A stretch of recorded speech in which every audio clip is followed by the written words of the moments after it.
Little Red Riding Hood. Once upon a time, there was a little girl whose name was Little Red Riding Hood. Everyone loved her, but her grandmother loved her most of all. The grandmother made a red hood for her, and that is how Little Red Riding Hood got her name. One day, Little Red Riding Hood went to see her grandmother. She lived in a small house in the forest. As she walked through the forest, she met Mr. Wolf. "Good morning, little girl," he said. "Where are you going on this fine day?" "I'm going to see my grandmother," Little Red Riding Hood said. "I'm taking her some cakes." "That's a nice thing to do," Mr. Wolf said. "Do you have far to walk?" "Not far," Little Red Riding Hood said. "Does your grandmother live near here?" Mr. Wolf asked. "Yes," Little Red Riding Hood said. "She lives in a small house at the end of this path." "That's very interesting," Mr. Wolf said, and ran off towards Red Riding Hood's grandmother's house. He came to her house and knocked on the door. "Who is it?" the old lady called. "It's me, Little Red Riding Hood," Mr. Wolf said. "I have some cakes for you." The old lady opened the door. Immediately, Mr. Wolf ran into the house and ate the old lady. Then he put on her clothes and got into her bed. Soon, Little Red Riding Hood came to her grandmother's house and knocked on the door. "Hello, Granny," she called out. "It's me, Little Red Riding Hood." "Come in, dear," a voice said. "Granny's voice sounds strange," Little Red Riding Hood thought. "Your voice sounds strange, Granny," she said. "That's because I've got a cold, dear," the voice said. Little Red Riding Hood went into her grandmother's house. She thought she saw her grandmother lying in bed, so she went up to her. "Hello, Grandmother," she said. "I'm sorry you're not feeling well, but what big ears you now have." "I can hear you better with big ears," Mr. Wolf said. "And you've got big eyes, too," Little Red Riding Hood said. "I can see you better with big eyes," Mr. Wolf said. "And you've got a big mouth now, too," Little Red Riding Hood said. "I can eat you better with a big mouth," Mr. Wolf said, and he jumped out of bed and swallowed Little Red Riding Hood. Then he lay down and went to sleep. As he slept, he snored loudly. Soon, a woodcutter came to the cottage. He had some wood for the old lady's fire. He heard snoring, so he opened the door and looked inside. He saw Mr. Wolf asleep on the bed. He is so full of food that he won't wake up. Perhaps he ate the old lady. The woodcutter thought. I won't shoot him. I'll cut him open. Perhaps the old lady is alive inside him. The woodcutter cut open Mr. Wolf. Immediately, Little Red Riding Hood and her grandmother jumped out of the wolf's belly. "I was so afraid," Little Red Riding Hood said. "It was very dark in there, and it smelled bad." "I was afraid, too," the old lady said. Then she asked the woodcutter, "What will you do to Mr. Wolf?" I shall fill his belly full of stones, he said. Then when he wakes up, he won't be able to move. He'll never be able to eat again, and he'll die. The woodcutter filled Mr. Wolf's belly with stones. Then Little Red Riding Hood, her grandmother, and the woodcutter sat down together and ate the cakes. When Mr. Wolf woke up, he jumped out of bed. But the stones in his belly were so heavy, he fell to the floor. He lay there until he died.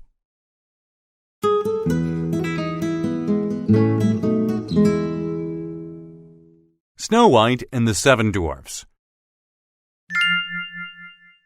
Chapter 1. The Dwarf's House. Once upon a time, there was a queen who had a very beautiful little girl. She loved her daughter very much and called her Snow White. Sadly, the queen died. Later, the king married again. The new queen believed that she was the most beautiful woman in the land. She believed this because her mirror told her so. Every day, the new queen looked at herself in the mirror and asked, "Tell me, mirror on the wall, who is the fairest woman of them all?" And the mirror always answered, "You, my queen, are the fairest of them all." Then one day, when the new queen asked the mirror this question, it replied, "Snow White is the fairest of them all." The queen became very angry. She now hated Snow White because she was so beautiful. The queen did not want anyone to be more beautiful than she was. One day she said to one of her guards, "Take this girl into the forest and kill her. Do this for me, and I will make you a rich man." The guard took Snow White into the forest. However, he was not a bad man, and he did not kill her. "I cannot kill you, Snow White," he said, "but you must not go home. If you do, the queen will find someone who will kill you." He left Snow White in the forest and went back to the queen. "Is the girl dead?" the queen asked him. "Yes," the guard said, "and buried. No one will ever find her." In the forest, Snow White was afraid. She did not know what to do or where to go. She walked and walked and walked until she came to a little house. She went into the house. In the house, there was a little table with 7 little chairs. On the table, there were 7 little plates and 7 little cups. By the side of each plate, there was a little knife and a little fork. On each plate, there was a piece of bread, a piece of meat, and a potato. Snow White was very hungry, so she ate some of the bread, some of the meat, and one of the potatoes. In a corner of the room, there were 7 little beds. Snow White was very tired, so she lay down on one of the beds. The small bed was not comfortable, so she lay down on each of the beds until she came to the 7th. This bed was comfortable, so she lay down on it and soon fell asleep. When the sun went down, 7 dwarfs came into the little house. It was their home. They lit 7 little candles, and the room was full of light. They looked around the room. "Someone sat in my chair," the first dwarf said. "Someone drank out of my cup," the second dwarf said. "Someone used my knife and fork," the third dwarf said. "Someone ate my meat," the fourth dwarf said. "Someone ate my potato," the fifth dwarf said. "Someone ate my bread," the sixth dwarf said. Then the 7th dwarf looked toward his bed and saw Snow White sleeping there. "Someone is in my bed," he said. He ran toward the bed and said, "Oh, it's a beautiful little girl. Come and look." The dwarfs came to the bed and looked at Snow White. They kept very quiet because they did not want to wake her. The next day, when Snow White woke up, the first dwarf said to her, "You may stay here if you like." Snow White answered, "Yes, thank you. I have no place to stay." "You must cook and clean for us," the second dwarf said. "I'm happy to do that," Snow White said. Snow White lived happily with the 7 dwarfs until one day the queen looked in her mirror again and asked, "Who is the fairest woman of them all?" "Snow White is the fairest woman of them all," the mirror told her, and the queen knew that Snow White was not dead. "I must find the girl and kill her myself," the queen thought. "I'll dress as a poor woman and pretend to sell pots and pans." She did this and went into the forest. She soon came to the little house. She stood outside and shouted, "Pots and pans for sale! Pots and pans for sale!" Snow White was inside the house and heard the woman. She opened the front door and the woman quickly ran in. She tied Snow White up, and the girl could not breathe. Now I am the fairest woman of all, the queen said, and left Snow White lying on the floor. Chapter 2. The Queen's Trick. When the 7 dwarfs came home from work, they saw Snow White tied up and lying on the floor. Is she dead? The first dwarf asked. I think she is breathing, The second dwarf said. Untie her quickly, The third dwarf said. The dwarfs untied Snow White, and now she could breathe again. She told them about the woman who was selling pots and pans. She was the wicked queen, one of the dwarfs said. You must not let anyone into the house when we are not here. When the queen got home, she asked her mirror the question. Mirror, mirror on the wall, who is the fairest woman of them all? Snow White is the fairest of them all, the mirror said. The queen was very, very angry. She knew that Snow White was still alive. This time I will make sure she is dead, she said to herself. She took some apples and filled them with poison. Then she pretended to be a farmer's wife and went to the little house in the forest. She knocked on the door. Snow White stuck her head out of the window. What do you want? She called. I've bought you some apples from my farm, The wicked queen said. I can't let you into the house. Snow White said. I don't want to come in. The wicked queen told her. I only want to give you some apples. My friends, the dwarves, told me not to take anything from strangers, Snow White said. There's nothing wrong with these apples. The wicked queen said. Look, I'll eat half and you can eat half. She ate half of the apple. Then she gave the other half to Snow White. Only this half had poison in it. Snow White thought. I'm sure it is safe to eat this half. She bit into the apple and immediately fell down. She was dead. The wicked queen ran home to her mirror. Mirror, mirror on the wall, who is the fairest woman of them all? You, my queen, are the fairest of them all, the mirror answered. That night, when the dwarfs came home, they found Snow White lying on the floor. Oh no, The first dwarf said. Snow White is really dead now. She is not breathing. We must bury her, The second dwarf said. We must first make her a coffin, The third dwarf said. Let us make a glass coffin, the fourth dwarf said. Then we can look at her for a while. She is still very beautiful. The dwarfs made a glass coffin for Snow White and put her in it. They wrote her name on the side of the coffin. They said she was a princess. Soon after, they put Snow White into her coffin. A prince came by. He saw the coffin and looked inside. Immediately, he fell in love with Snow White. Let me take her away, he told the dwarfs. I want to look at her for as long as I live. The dwarfs let the prince have the coffin. As his servants were lifting it, Snow White's body moved a little in the coffin. The piece of poisoned apple in her throat fell out. Immediately, she opened her eyes. Oh, where am I? She cried. Why am I in this glass box? You are with me, the prince said, and I love you. I want to marry you. Snow White went home with the prince and married him. They lived happily together.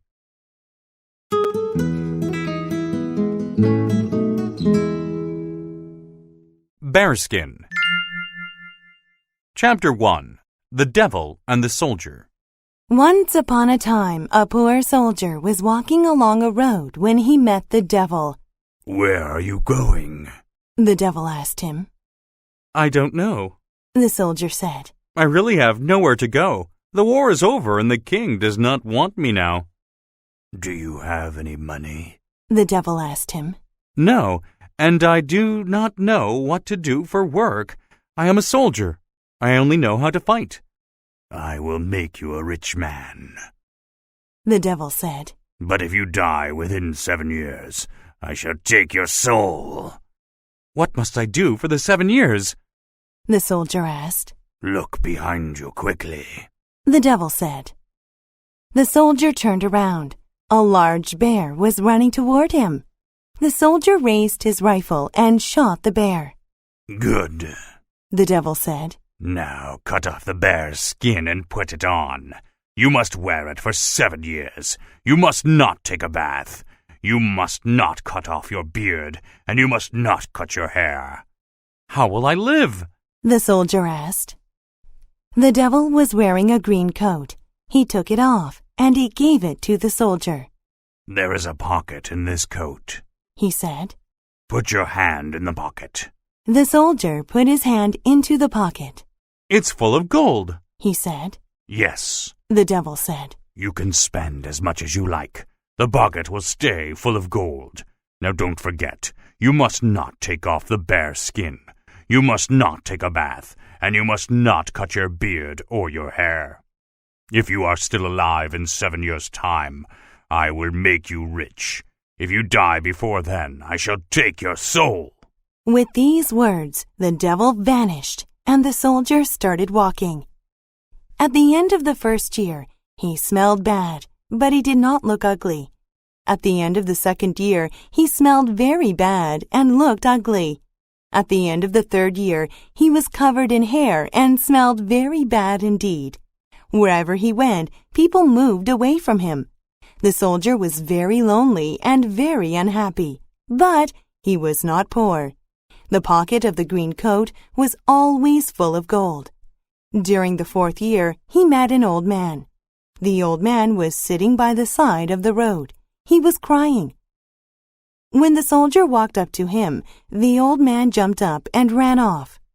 Come back, the soldier shouted. Whatever's the matter? Perhaps I can help you. The old man was afraid of this hairy, bad-smelling creature, and he did not want to go near him. I'm a man, not an animal, the soldier said. I have a reason for being like this.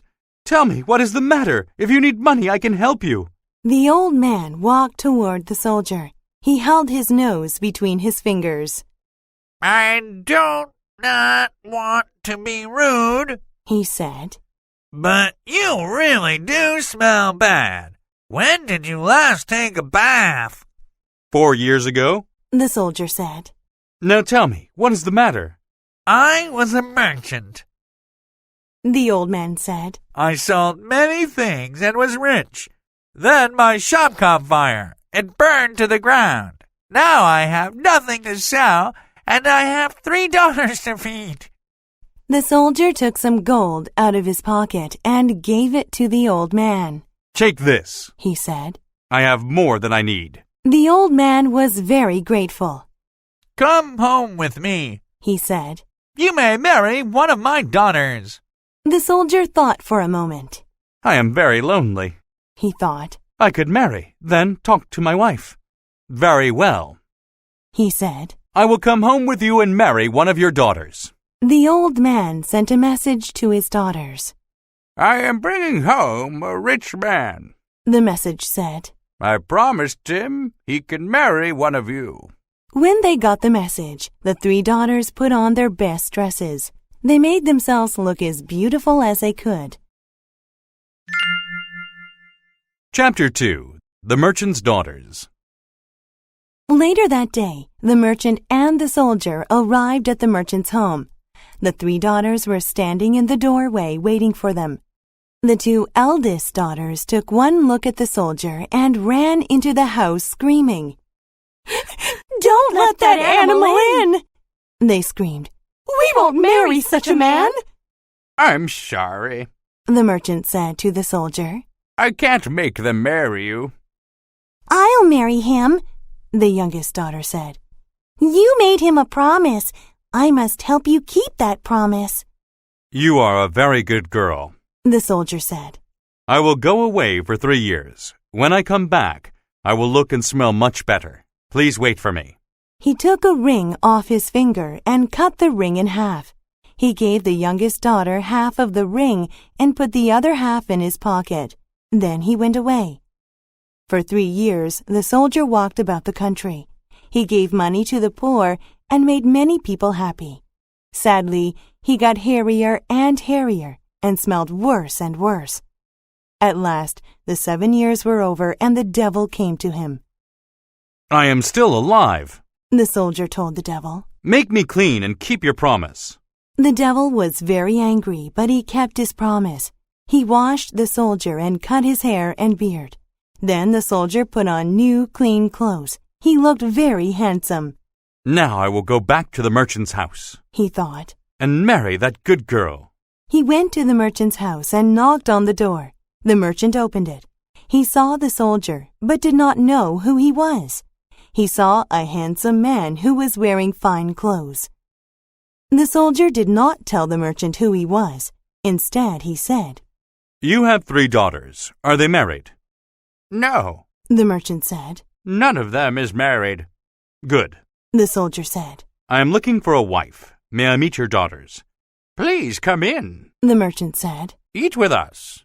The soldier ate a meal with the merchant and his 3 daughters.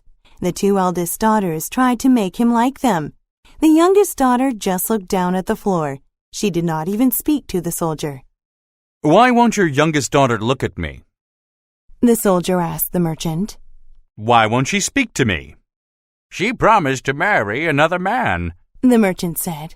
She does not want you or any other man to show interest in her. The soldier smiled. He took his half of the ring out of his pocket and put it on the table in front of the girl. Do you have the other half of this ring? He asked the girl. Yes, I do, she said. She took a ribbon from around her neck. The other half of the ring was on the ribbon. I am the man you are waiting for, the soldier said. He married the merchant's youngest daughter, and they lived happily together.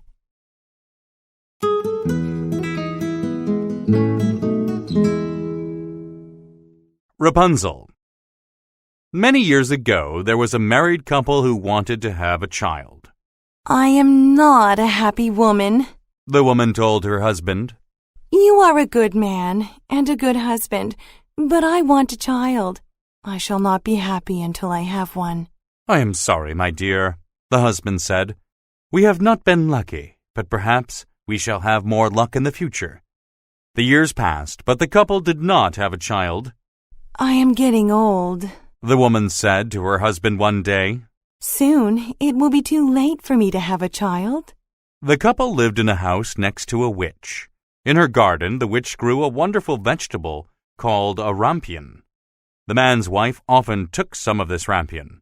She liked to eat it more than any other vegetable. You mustn't take the witch's rampion, her husband told her. You will make her angry. But his wife did not listen. She was unhappy because she did not have a child. She ate the rampion to feel better.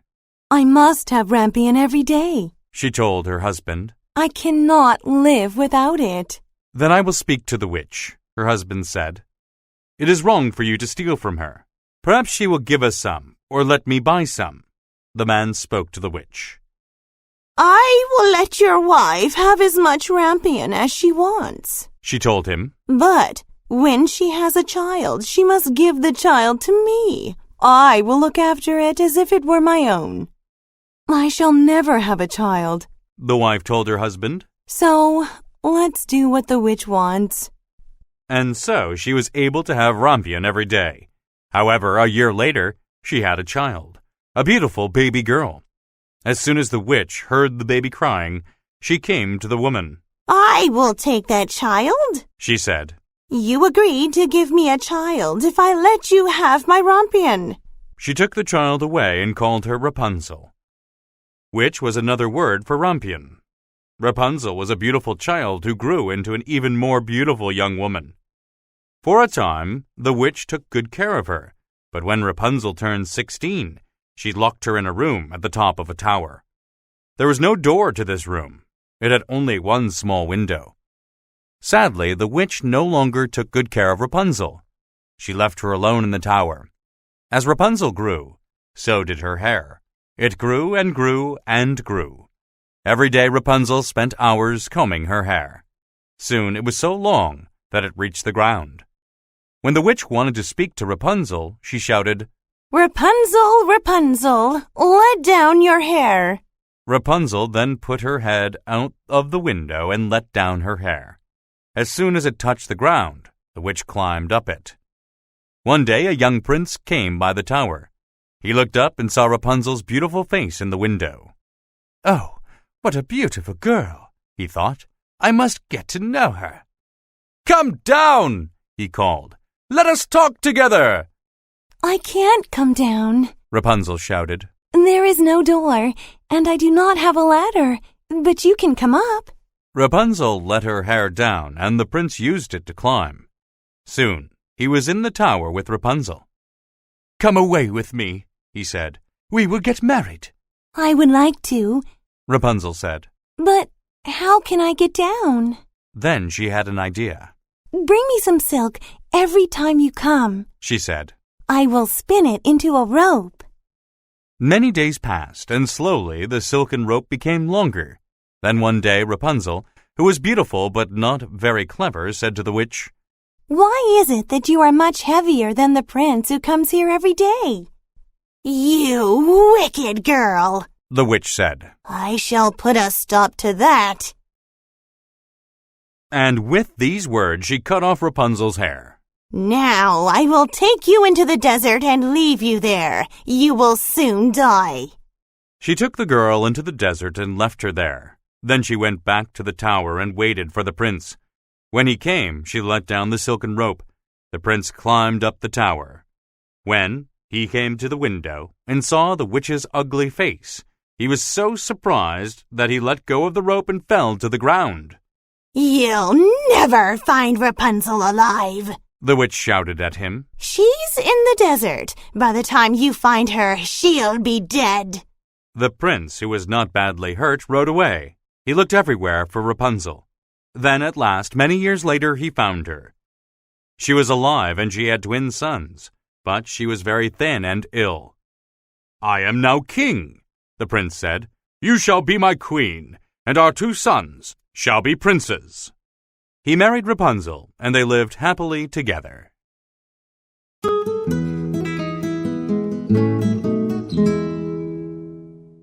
Playlet, brother and sister. You are horrid children. I hate you. Get out of the house. Yes, Mother hates you, so leave. I wish our father were alive. He wouldn't allow you to do this. Well, he isn't. So it's no good thinking about him. Now get out of my sight. I am very unhappy, sister. I am too. Our stepmother is very cruel. She hits us. She does not give us good food. She loves only her own daughter. She hates us. She doesn't want us here. There is nothing we can do. Our father is dead. Everything will get worse for us. We must run away. I am so thirsty. I can see a small river. I shall drink from it. Don't do that, brother. Why not? I can hear a voice. It is telling me that if you drink, you will turn into a tiger. I can see another small river. I'll go there and drink the water over there. Don't do that, brother. Why not? I can hear a voice. It is telling me that if you drink there, you will turn into a wolf. I can see another small river. I'll go there and drink the water over there. Don't do that, brother. Why not? I can hear a voice. It is telling me that if you drink from that river, you will turn into a young deer. I don't care. I'm going to drink. Oh, you are now a deer. I'm sorry. Never mind. You are still my brother. I shall take care of you and love you forever. Where shall we go? I'll make us a home from branches and leaves. We'll live happily together. Why are you unhappy, brother? Deer like to run. I can never run. Yes, you can. It's not fun running on my own. I want someone to chase me.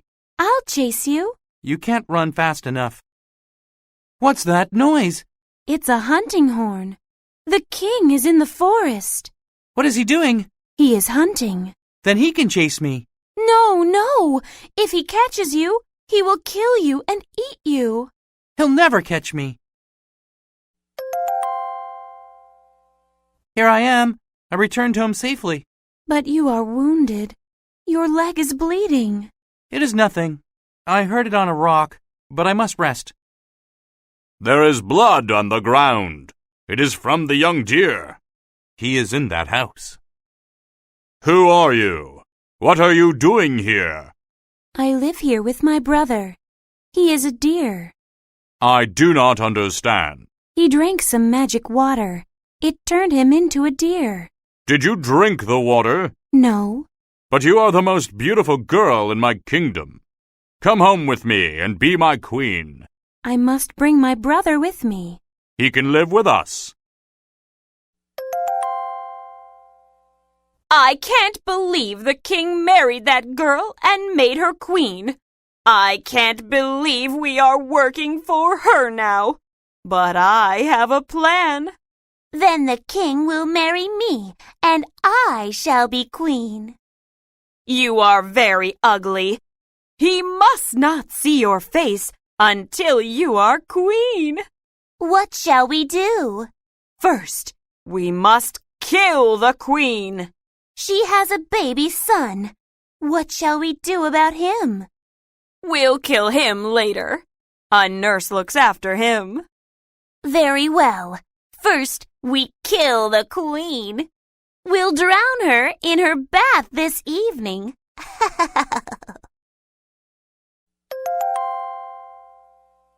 Let us help you into your bath, dear queen. Thank you. Oh, what are you doing? Push her down! Hold her down! Help! Help! Hold her under the water! She's not shouting now. She's not moving. Good. Now you go to the king's bedroom. Get into his bed. Lie on your side. He must not see your face. Tell him you are not well. What are you going to do?